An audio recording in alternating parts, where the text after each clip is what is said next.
Thiersch, Jefferson County. I have a few comments on several agenda items this morning on the consent agenda. The first item is the proposal to re-enter into a franchise agreement with Puget Sound Energy. And reading through that agreement, I have one specific concern, and that is the upcoming installation of broadband fiber optics throughout the county, and that obviously includes some of this PSC service area.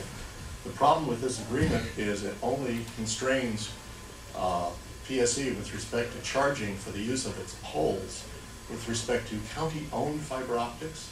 Well, the fiber optics for the broadband are going to be owned by NOAANet, not by the county, and so what's happening here is that PSC could be charging a fee, as they do currently, of $19 per pole that the fiber runs on. This is an ongoing charge that seems unwarranted. I'd like to see that amendment, or the agreement amended to prohibit that kind of charging, provide an easement and right of way for any kind of public facilities like that, rather than just county-owned facilities. Second thing, on the consent agenda, the application for a grant for litter cleanup, good thing, except that this Mr. Sullivan is the chair of the BOCC. You might want to correct that.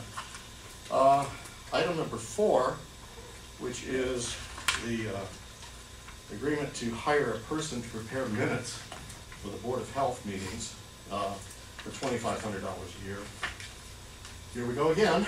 If you really need to pay an outside person $25 an hour to prepare minutes for a meeting, it just seems like an unwarranted expense. This is for the Board of Health. I mean, you can't find an existing county employee to take minutes. I mean, I've heard excuses like, well, we have to have these right away, the promptness and immediacy is important. Well, this contract says they have to be delivered within 14 days. How immediate is that requirement? I mean, it just seems like a waste of money. The other thing that concerns me about that is that the term of this contract is open-ended, which I believe is not permitted for county contracts. I believe there has to be a limit on a contract of no more than 3 years before it has to be approved for renewal. Now this is for $2,500 a year, so it doesn't fall under the competitive bidding rules, but nonetheless, why didn't you shop around if you absolutely had to have somebody to do this work? Thanks. Thank you.